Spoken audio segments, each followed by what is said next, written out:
Hello दोस्तों, आप लोगों का स्वागत है पगला एनिमे चैनल पर। आज हम लोग हेल्स पैराडाइज के एपिसोड 11 को एक्सप्लेन करेंगे। तो चलिए बिना किसी देरी के इसके एपिसोड 11 को एक्सप्लेन करते हैं। एपिसोड की शुरुआत में दोशिन चोबे के गले के ऊपर अटैक करके उसे नीचे गिरा देता है। तोमा अपने भाई की मदद करने के लिए उसकी तरफ जाने लगता है। दोशिन सोचता है कि उसने चोबे को मार दिया, इसीलिए वो उसे उठा के गड्ढे में डालने लगता है। लेकिन तभी चोबे दोशिन के ऊपर पलटवार करता है और उसके दाढ़ को उखाड़ लेता है और अपने छोटे भाई से कहता है कि उसे जो काम दिया गया है वो पूरा करे। दोशिन यही सोचता है कि ऑर्डिनरी ह्यूमन ऐसे रीजनरेट कैसे कर सकते हैं। इसके बाद दोशिन को समझ में आ जाता है कि जब चोबे गड्ढे के अंदर था तब वो उनके साथ मर्ज हो गया था और अब चोबे यहाँ पे दोशिन के ताव के फ्लो को भी देख लेता है और वो समझ जाता है कि वो इसी तरह से टेंशन को मार सकता है। और जब दोशिन चोबे के ताव के फ्लो को देखता है तो वो पहले से बढ़ गया था। दोशिन समझ जाता है कि चोबे बहुत बड़ा खतरा बन चुका है, इसीलिए वो उसके ऊपर तुरंत अटैक करने लगता है और उसके हाथों को तोड़ देता है। लेकिन चोबे तुरंत रीजनरेट कर लेता है। इसके बाद चोबे दोशिन के ऊपर एक पंच मारता है और चोबे का ताव का फ्लो लगातार बढ़ता जा रहा है। तोमा नोटिस करता है कि चोबे के हाथ और उसके गर्दन के ऊपर अजीब तरह के निशान आ गए हैं जो हर अटैक के बाद लगातार बढ़ते जा रहे थे। चोबे को भी नहीं पता है कि उसके साथ क्या हुआ है, लेकिन उसकी बॉडी अब पहले से ज्यादा अच्छी महसूस हो रही है। दोशिन चोबे से कहता है क्या उसे इस बात का डर नहीं है कि इसके बाद अब वो और ज्यादा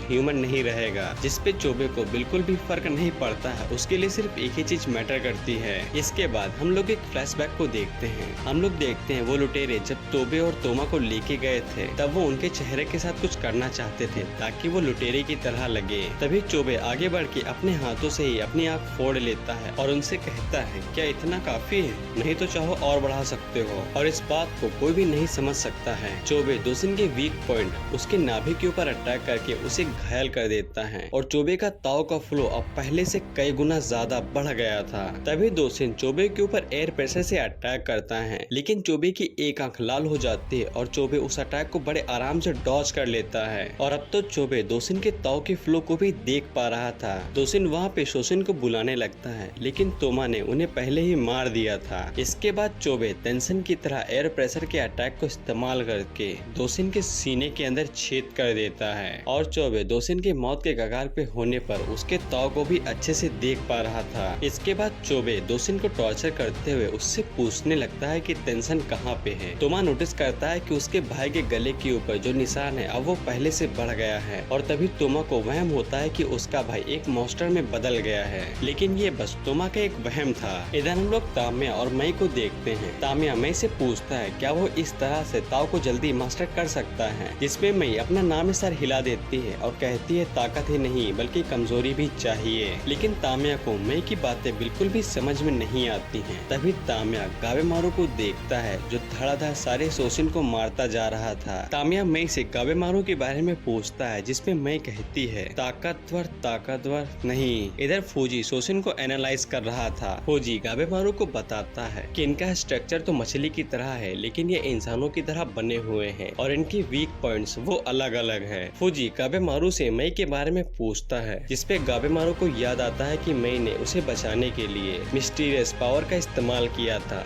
जो कोई नॉर्मल इंसान नहीं कर सकता है। तभी मई गाबेमारू को अपनी तरफ घूरते हुए देखती है तो वो रोने लगती है। गाबेमारू सोचता है कि ये अंदर से अभी भी एक छोटी बच्ची है। तामिया गाबेमारू से कहता है कि उसे लड़कियों को ऐसे रुलाना नहीं चाहिए, नहीं तो वो हमेशा ही अकेला रहेगा। जिसपे गाबेमारू कहता है उसे इससे कोई दिक्कत नहीं है क्योंकि वो शादीशुदा है। तभी एक दोशिन मई को देख लेता है तो वो तामिया के ऊपर अटैक कर देता है, लेकिन तामिया उसे डिफेंड कर लेता है। लेकिन वो दोशिन फिर भी तामिया को चकमा देके मई को अपने साथ ले जाता है और मई को प्रिंसेस कह के बुलाता है। दरअसल मई पहले हो रहे पैलेस में रहा करती थी, लेकिन मई को पैलेस से बाहर निकाल दिया गया और मई तब से गायब हो गई थी और ये लोग उसे तब से ही ढूंढ रहे हैं। वो दोशिन मई से वापस पैलेस जाने के लिए कहता है तो गाबेमारू उससे पूछता है कि यहाँ पे चल क्या रहा है। तो वो दोशिन गाबेमारू से कहता है कि उसका इससे कोई लेना देना नहीं है क्योंकि मई भी टेंशन है और वो इंसानों को खाती है। गाबेमारू यही सोचता है कि ये उसका असली गोल नहीं है। अगर वो ऐसी चीजों में फंसता है तो उसे काफी देर हो जाएगी और वो अपने रास्ते से भटक जाएगा। लेकिन जब गाबेमारू मई के रोते हुए चेहरे को देखता है तो वो उसके सामने आ जाता है। दोशिन गाबेमारू से कहता है अगर वो मई को बचाने की कोशिश कर रहा है तो ये उसकी गलती है क्योंकि उससे इसका कोई लेना देना नहीं है। जिसपे गाबेमारू कहता कहता है कि उसे नहीं पता है कि इससे क्या बुरे हालात होंगे, लेकिन वो मई को दोबारा रोने नहीं देगा।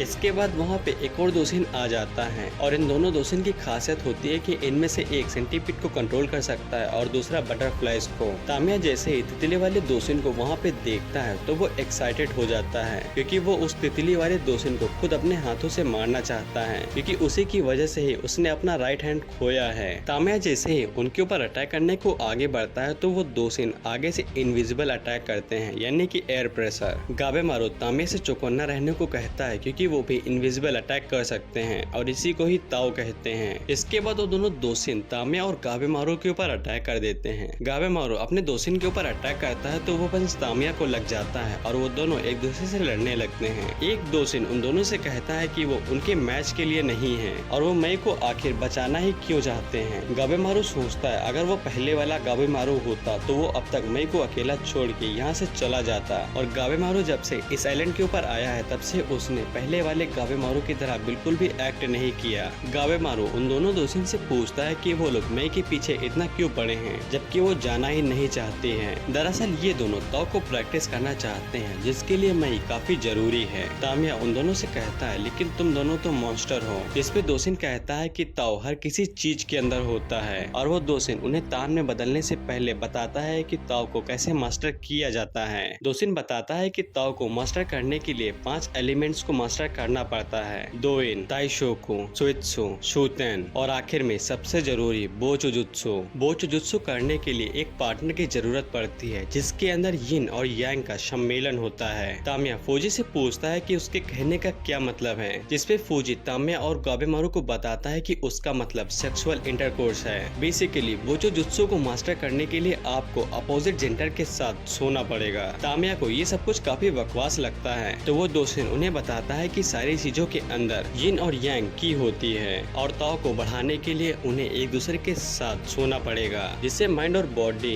दोइन और ताइशोको के लिए तैयार होती है। और जैसे ही दोनों पार्टी यिन और यांग एक दूसरे से मिलती है तो ये बोचुजुत्सु बन जाता है, जिससे ताओ की पावर इतनी ज्यादा बढ़ जाती है कि वो नेचर के लॉ को भी चेंज कर सकता है। और इस टेक्निक को खास तेंसन ने ही डेवलप किया है और वो हजारों सालों से इसे मास्टर करते हुए आ रहे हैं, जिससे कि वो अपने ताओ की ताकत को हमेशा बढ़ाए रख सकें। और ऐसा करने से इसीलिए उनके पास यिन और यांग दोनों की हैं, जिससे गाबेमारू समझ जाता है कि तेंसन इसी तरह से मेल और फीमेल दोनों जेंडर में बदल जाते थे, लेकिन दूसरे क्रिएचर्स के पास सिर्फ एक ही की होती है, इसीलिए उन्हें पार्टनर की जरूरत पड़ती है सम्मेलन करने के लिए। क्योंकि वो दोनों दोषिन मेल है इसीलिए उनके पास यांग की है, और मई एक लड़की है इसीलिए उसके पास यिन है, इसीलिए उन्हें बोचुजुत्सु परफॉर्म करने के लिए मई की जरूरत है। और इस बात के सुन के तामिया और गाबेमारू को काफी तेज गुस्सा आ जाता है, और क्योंकि तेंसन और मई का ओरिजिन सेम है इसीलिए मई के पास बहुत तगड़ी यिन की है, और मई को होराई पैलेस से सिर्फ इसी वजह से निकाला गया था। और जो रई है जो तेंसन का लीडर है उसने मई को 2 चॉइसेस दी थी, या तो मई एक कुत्ते की तरह वहीं पे मारी जाए या फिर वो उनके साथ ताओ की प्रैक्टिस करे उनकी पार्टनर बनके। और इसीलिए रई ने मई के ऊपर इस तरह के निशान छोड़ दिए। गाबेमारू इतनी सारी बातें सुनने की वजह से खुन्नस में आ गया था, और गाबेमारू जब से इस आइलैंड के ऊपर आया है तब से वो बिल्कुल ऐसे एक्टिंग कर रहा है जैसे कि वो असली गाबेमारू है ही नहीं। गाबेमारू तो सिर्फ अब तक अपनी खुद की दूसरी साइडों को ही देख रहा था कि वो कैसी है, और गाबेमारू को अब जाके कोई ऐसी चीज मिली है जिसे वो माफ नहीं कर सकता है। गाबेमारू उन दोनों दोषिन से कहता है कि वो मई के बारे में ऐसी बात न करे जैसे कि मई कोई वस्तु हो। इसके बाद दोनों दोषिन अपनी अपनी टेक्निक का इस्तेमाल करते हुए एक मॉन्स्टर में बदल जाते हैं, जैसा कि गाबेमारू की पिछली लड़ाई में तेंसन बदला था। तामिया और गाबेमारू दोनों अपने अपने अटैक उन दोनों दोषिन के ऊपर करते हैं, लेकिन उनके अटैक दोषिन के ऊपर कोई भी असर नहीं करते हैं। गाबेमारू सोचता है कि ये लोग तेंसन के बराबर नहीं है, लेकिन फिर भी गाबेमारू उनके अटैक्स को देख नहीं सकता है। इसके बाद गाबेमारू अपने निंजत्सु का इस्तेमाल करते हुए उन सारी तितलियों को जला देता है जो उसकी तरफ आ रही थी। गाबेमारू यही सोचता है अगर उसे मई की बात समझ आती तो वो ताओ का इस्तेमाल करके इन दोनों को हरा सकता था। तभी फौजी गाबेमारू मई की बातों का अर्थ बताता है कि ताओ को इस्तेमाल करने के लिए तुम्हारे दिमाग को कमजोर और ताकतवर दोनों होना चाहिए, और फौजी को इसके बारे में द फेल एंथोनोमी से ट्रांसलेट करके पता चला है, और फौजी ने अभी मई की मदद से अपने ताओ के फ्लो को भी सेंस किया था। इसके बाद मई गाबेमारू को हाथ पकड़ लेती है। गाबेमारू को कुछ महसूस तो होता है लेकिन वो फिर भी देख नहीं पाता है। फौजी गाबेमारू को बताता है कि ताओ को देखने के लिए एक स्पेसिफिक माइंड स्टेट की जरूरत है, और गाबेमारू के मामले में उसे अपने दिमाग को कमजोर करने की जरूरत है। गाबेमारू यही सोचता है कि वो बैटल के बीच में अपने दिमाग को कमजोर कैसे करें। तभी मई उसे कहती है ताकत कमजोरी का फल है और कमजोरी ताकत का बीज है। इसे गाबेमारू को उस दिन के बारे में याद आता है जब यामादा ने उसे कहा था कि ये उसकी कमजोरी नहीं है, ये बस एक ताकत का बीज है। और इसी के बाद गाबेमारू ताओ को देखने लग जाता है। फूजी कहता है कि ये कोई ऐसी चीज नहीं है जिसे एक रात में सीखा जा सकता है, लेकिन गाबेमारू ने इसे बस सीख ही लिया और वो यहाँ से चला जाता है। फूजी को गाबेमारू के ऊपर विश्वास नहीं होता है और तभी मैं फूजी से कहती है कि गाबेमारू का ताव पहले से बढ़ गया है। इसके बाद दोसेन एयर प्रेशर से गाबेमारू के ऊपर अटैक करता है, लेकिन गाबेमारू उसके अटैक को बड़े आराम से देख लेता है और डॉज कर लेता है। सेंटीपीड दोसेन गाबेमारू के ऊपर अनगिनत एयर प्रेशर से अटैक करता है, लेकिन गाबेमारू उन सभी को आराम से डॉज कर लेता है। दोसेन यही सोचता है कि गाबेमारू एक छोटी सी एक्सप्लेनेशन से इतनी जल्दी कैसे सीख सकता है। तामिया बताता है कि गाबेमारू इवागाकुरे का शिनोबी है और उसने सुना है कि उनके पास सुपर ह्यूमन एबिलिटीज होती हैं और वो भले ही ताओ की पावर को इस्तेमाल नहीं कर सकता है, लेकिन वो इसी तरह की अलग अलग टेक्निक इस्तेमाल करके भी मुझे सरप्राइज कर सकता है। और यही गाबेमारू दी हाउल का असली नेचर है। लेकिन इस तरह की ट्रेनिंग करने से इनके अंदर की इंसानियत मिट जाती है। इसके बाद गाबेमारू ताओ का इस्तेमाल करते हुए उनके हर अटैक के डायरेक्शन और इच्छा को पता लगा लेता है और यहाँ तक कि वो अपने पीछे खड़े दोशिन को भी महसूस कर सकता है। गाबेमारू यही सोचता है कि उसने इवागाकुरे में अनगिनत ट्रेनिंग की है, लेकिन उनमें से किसी ने भी उसे ऐसी फीलिंग के बारे में नहीं सिखाया। और ये कोई ताकतवर प्रेशर नहीं है, बल्कि गाबेमारू हर किसी चीज के अंदर की कमजोरी को महसूस कर सकता है और गाबेमारू ने अपनी कमजोरी को एक्सेप्ट करके दूसरों की कमजोरी को भी महसूस करना सीख लिया। इसके बाद सेंटीपीड दोशिन गाबेमारू के ऊपर एक